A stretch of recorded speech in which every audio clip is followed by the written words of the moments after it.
Alright, so I've been meaning to make a video for the past few days. I've actually made 3, but I didn't want to upload them. Couldn't make up my mind. I'm wearing a wife beater because all my other shirts are in the laundry right now. And, so, let me close that for a second.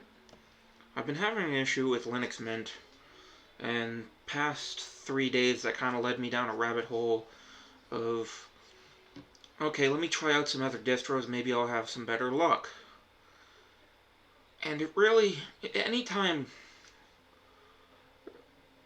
so for those of you who don't know, I know I'm all over the fucking place right now. Let me talk off my head. I've been using Linux for about 13 years, and I had started off on Debian, and the reason why I left Debian is because I realized a lot of modern hardware, it's just not possible to use it. One of the things about Linux is, say if the hardware just came out this year and you want to update, if you're on Ubuntu or Manjaro, it's really not that difficult to update the kernel so that we can use that hardware. With Debian, it's a little different. You can't update the kernel that easily. You can download the kernel from testing as a deb file and update your kernel that way. That's the only way I know of that you can update the kernel to anything modern. You have to go through a really big pain in the ass just to download Debian, though. And then there's the fact that it takes way too much time to set it up the way I like it. There's so many files I have to install to get it to work the way I want to. So if I go into Home here, out of default, when you install Linux Mint, you can right-click and open up as root. You can't do that in Debian out of the box. You have to install Nautilus as admin or something, I think is the name of the package. And so there's a lot of stuff like that that you have to install separately to make it more convenient. And it kind of becomes a pain in the ass. And that's not including the fact that in order to even install Debian, and this is kind of the problem I was having, I'll talk to it. As you can see, there's some screen tearing here. And I don't know why that started happening. It happened recently. I'll get into that in a minute, though. So here we are at Debian. It's confusing as shit. You might see, oh, download. Don't download that, because then if you're using a laptop, your Wi-Fi won't work, your mouse touchpad won't work. So you have to go to here, and you might be thinking, okay, nope. Now you have to click here. Now you have to scroll down. Unofficial, non-free. 10.2 live, non-free. If you're using a 64-bit computer, click there. ISO hybrid. And now you can download whatever desktop environment you want. And that's kind of a pain in the ass. It's not very user-friendly. The fact that you have to install so much to make it more convenient is a pain in the ass. And then on top of all that, one thing I realized about Debian is they switched the thing to Wayland. So I'm more of a fan of Xorg. It's been around a lot longer. That's the kind of the display server. I don't know how to describe it. It's the technology that helps drive the display. Wayland's new. It's kind of a pain in the ass. Some people say it works better, but you can't use Synaptic as root on Wayland. You just can't. If you try to, it's not even installed by default anymore on Debian either. When you install Synaptic on Debian, you then have to change it to Xorg in order to even be able to use Synaptic, and that's kind of a pain in the ass. I don't know why Debian would change over to something when you can't use the package manager that's been there for the longest time. And with everything Ubuntu's doing, you know, forcing snaps and not allowing the deb repository anymore, it kind of makes me question the way... I've always had questions about what the fuck Ubuntu is doing, but even more so than usual lately.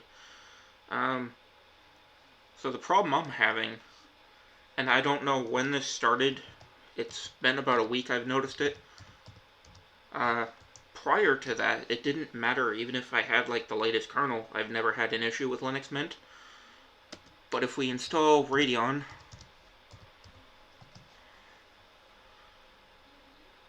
as you can see, there's some stuff installed already. But the problem is, this is the package I need, because I'm using, where is it? RV710 is the graphics card that's in my laptop. These ones that are installed don't work right for my hardware, and I never updated or installed those. Even when I was updating the kernel manually, I've never had a problem with my display packages doing that, and so I don't know what the fuck happened. And it's not just in Firefox I've noticed it, it's also in a couple other areas. So if I go to System Settings here, and let's say I go to Display, keep an eye on the upper left-hand corner. Notice the screen tearing there? Right here. And so this laptop sucks. I'm gonna be real, this laptop fucking sucks. It's got like a first gen i7, it's got a very old piece of shit AMD graphic card. It's got a 1366 by 768 screen, it looks like shit.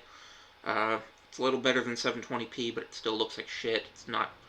1080p should be the default minimum. And not to mention it takes like 12 hours to render a fucking video, and by the time the video is over, the fucking laptop's on fire. Not literally, but it's literally like so hot if you touch it, it's like putting your hand on a stove after it's cooled down just a little bit, to the point where you're not burning your hand. So this laptop is crap, and it definitely needs to be updated. But I'm having difficulty wrapping my head around, okay, I know I updated the kernel, but I didn't update these fucking graphic packages, so how did they get updated? And this is the type of shit that I've always had an issue with on Linux, where there's always something that goes wrong, and you never understand why. And for me, in a distro, what I want is, I want the ability, even though it's counterproductive, because, you know, if you don't have proper backups or something, you will lose all your data. And I like to have it set up so when I turn on my laptop, I have to input a password to even be able to boot it. And then I have to put in a second password when my login screen hits. And then on top of that, anytime I delete a file, I have Linux Mint set up so it overwrites deleted data. So if I install something, it'll overwrite that deleted data, so there's no way to recover anything that I delete. And that's just the way I like to have things set up. And then on top of that, what I like most about Linux Mint is you can encrypt your home folder. Now, one of the reasons why I go this mile is, let's say something gets stolen. Things get stolen all the time. You don't want someone to be able to pull out your hard drive and just take all your files off it. I can't tell you how many times I've found a laptop in the trash around my neighborhood, and I've been able to find people's passports, business documentations, bank records, because Windows is just a shit operating system and I can just plug it in and there's all your data. Same thing with Android phones that I buy off eBay. There's always been like a few times where I bought a phone and it's like, holy shit, this person didn't delete anything, and who the fuck was this person?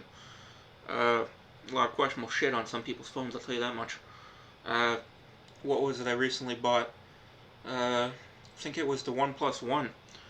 There was a lot of like pro Bernie Sanders and anti-Trump shit, but also at the same time, what really confused me is, okay, so they're pro Sanders, anti-Bernie, but they're also pro Hitler. I mean, there were like chicken wings in the shape of a swastika with Bird Reich written on it, and just like a ton of Nazi shit. Questionable taste in music, where it's like new school shit pop and some good old school shit. It's just like, who the fuck was this person? They were their schedule for, they worked at a pizza place apparently. A ton of selfies. I have no idea who the fuck this person was, but their that's the kind of shit they left on their phone and just sold it on eBay, apparently. Um, but then you also have, and this is kind of one of the reasons why I hate most distros, is because they don't go far enough on encryption. There are a few Linux distros that do allow you to overwrite deleted data. I think Pop! OS is one of them, if I remember correctly. But none of them, except none of the ones I've used, and I've used pretty much every distro out there, uh, allow you to encrypt your home folder. Now, where that would be handy is if, let's say, you install Linux and you have a SSD, whether it's a SATA or an NVMe or M.2, as your boot drive, so your entire system is installed on that, and then your home folder is put on a regular hard drive. So the reason why you do that is because hard drives are less susceptible to dying if you're reading and writing to it very frequently. That's the type of setup I would recommend you use. I wouldn't recommend using an SSD for reading and writing to anything in a laptop or a desktop. Game console, sure. I have a SSD in my PS3, although I rarely use the thing because it's built like shit and it just keeps overheating anytime I play anything. I've been using my Wii U a lot more. I think in the 2 or 3 years I've had that PS3, I've used it about 18 hours. So, yeah, I rarely play it. And it's not because I don't want to, it's just, it's overheating and just too loud.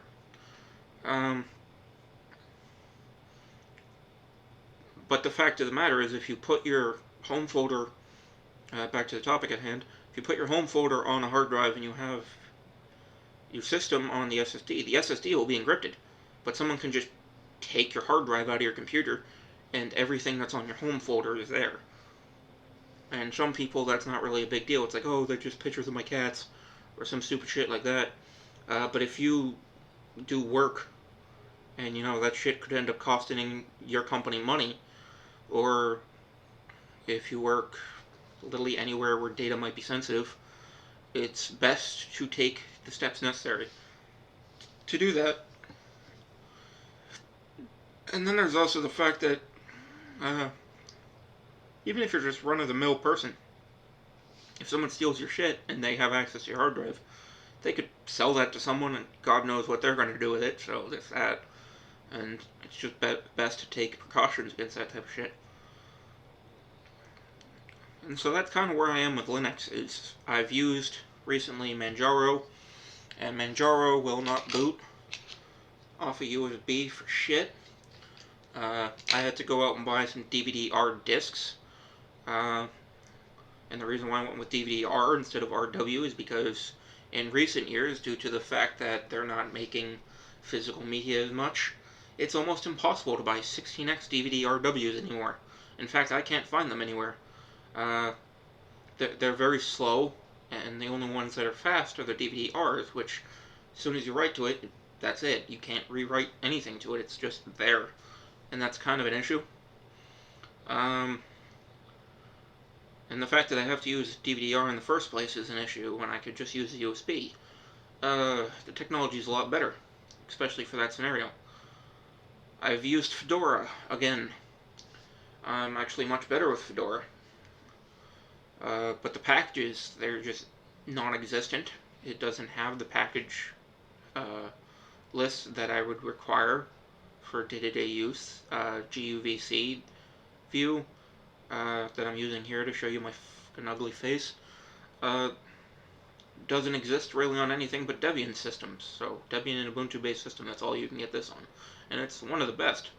I recently found out about it because someone mentioned it in my comments section. So even after 13 years, there's still a lot I'm learning. I've never used Manjaro before, but I can tell you this, the package manager is shit. I hate using it. It's very confusing, it's not very user-friendly. The fact that I can pick up an RPM distro out of nowhere after years of using Debian and just jump into it and know what I'm doing, it shows that it's much more friendly. Whereas Manjaro, the package manager is confusing, and it's this whole learning process that I don't want to go through. I just want to be able to use it. And I think that's kind of where it failed the most. It does have a GUI for the kernel updater, so that's good. The packages are decent enough. It's just not something I want to use day to day, is the problem. Because of the package manager and a couple other things. And what I know most is Debian, so of course I'm going to stick with what I know most. The problem is with older hardware, even though it's usable, we're getting to a state where they're trying to push out older hardware. They've already phased out 32-bit in almost every Linux distro, which you should be off 32. 32 is shit. I can't think of a scenario where you want to use 32-bit operating system. I haven't used it in the longest time since since 64-bit AMD was the one who invented that shit, by the way. Since the first 64-bit processor came out, I have never used 32-bit again. I got off that quickly because it just is better technology. But the problem then comes down to the fact that when it comes down to hardware, and this is where I'm going to shift over to computers in general for the rest of this rant, hardware is taking a weird stance for me. On one hand, the hardware is getting really good. AMD is better than they've ever been processor-wise. I've already made an entire video about how much I hate Intel for processors. Just because there's so many security flaws, they're overpriced. It's just not a good scenario, and I can't recommend them, and quite frankly, I hate them for it. Now, if you're buying a wireless card, or you're looking for a motherboard, yeah, go Intel, make sure it has Intel Wi-Fi, Intel LAN, because those do work the best. Thunderbolt, great technology. Intel. It's not like Intel is a shit company. They make a lot of good shit, but they need to stay in their lane.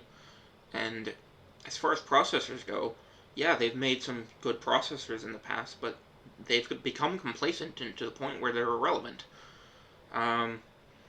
Recent CES announcement, or whatever it was, AMD announced their new laptop processor, which is just going to wipe the fucking floor with them. Ryzen's basically already done that.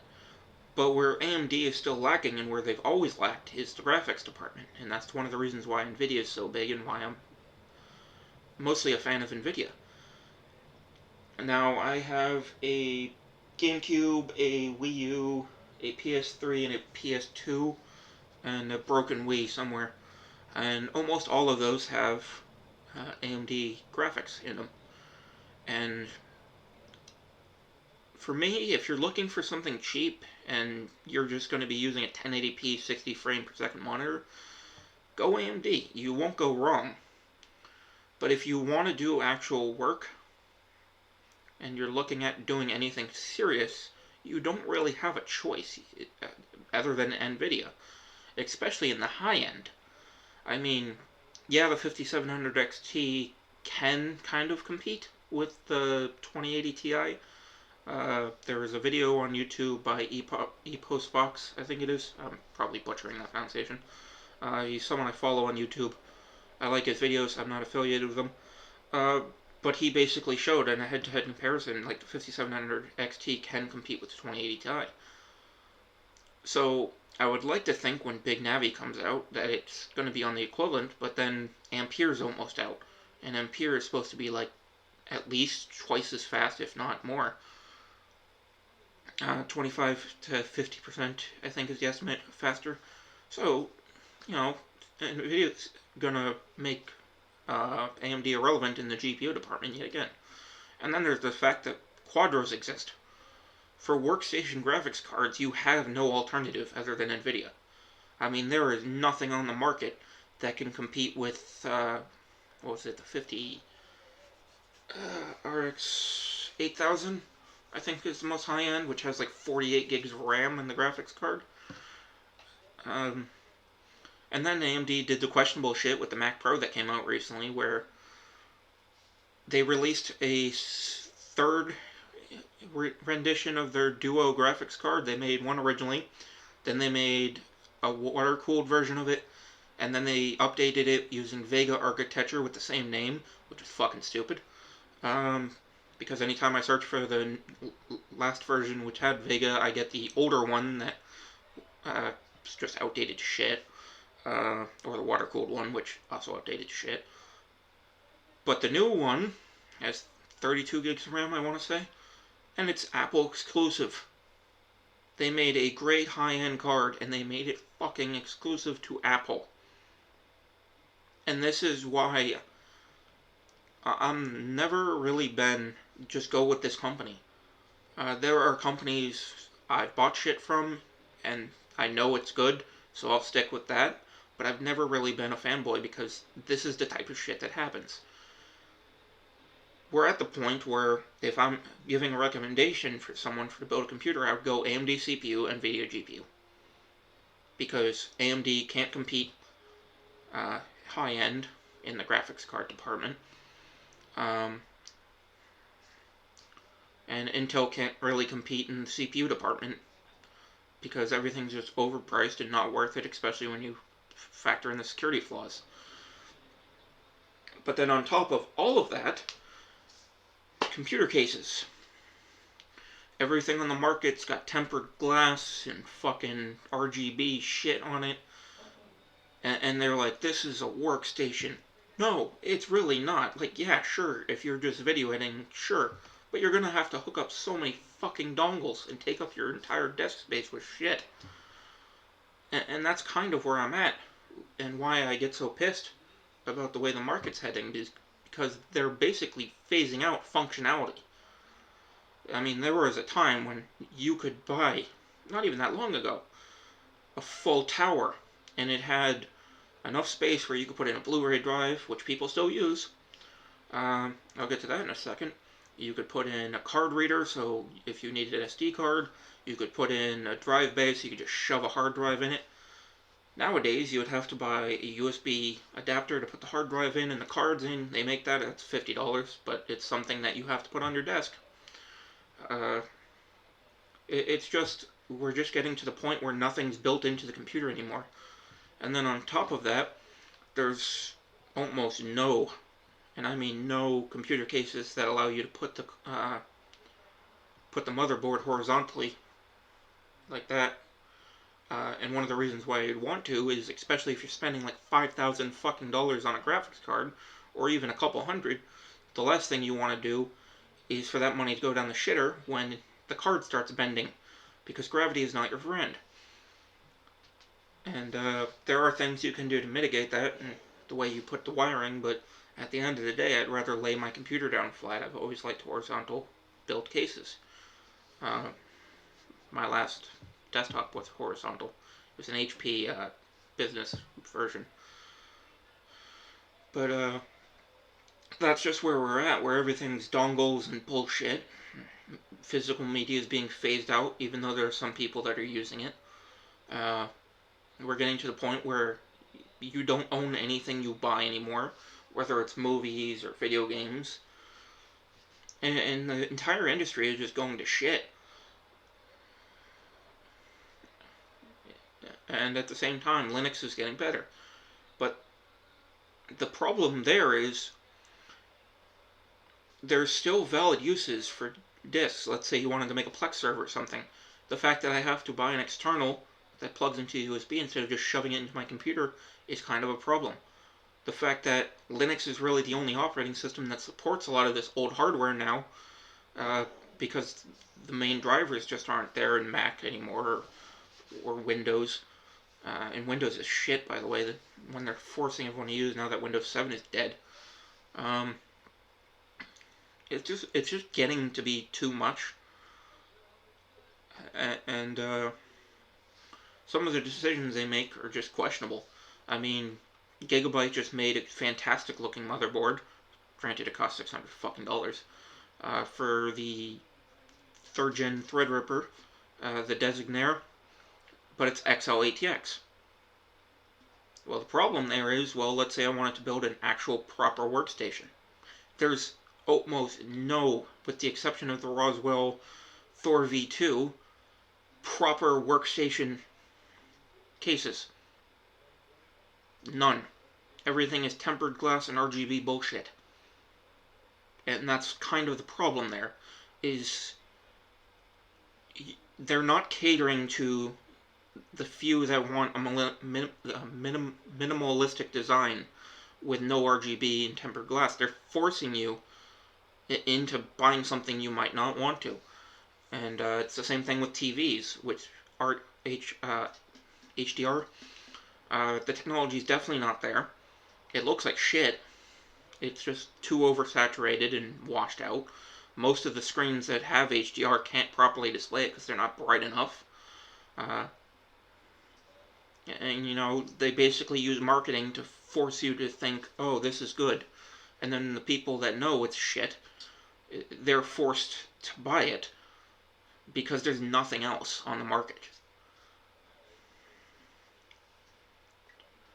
And I'm just glad Linux is still around and it's doing better, and I hope it continues to get better. But at the same time, I'm looking at saving up money for a computer, and laptops are out of the question because, let's face it, that's a scenario where you're forced to buy something you don't want to, regardless. I mean, you can't buy a 4K laptop without buying Intel, and I don't want to fucking do that. I don't know why that's even a fucking thing.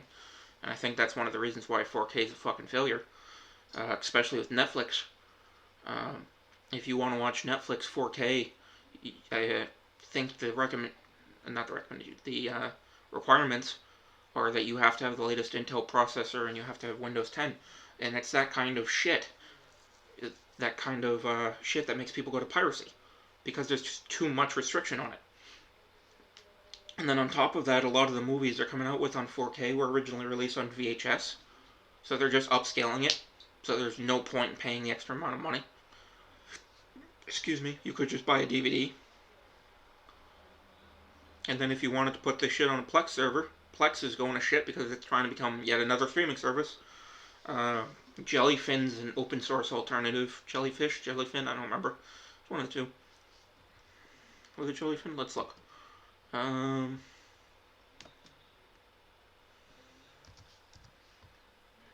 you.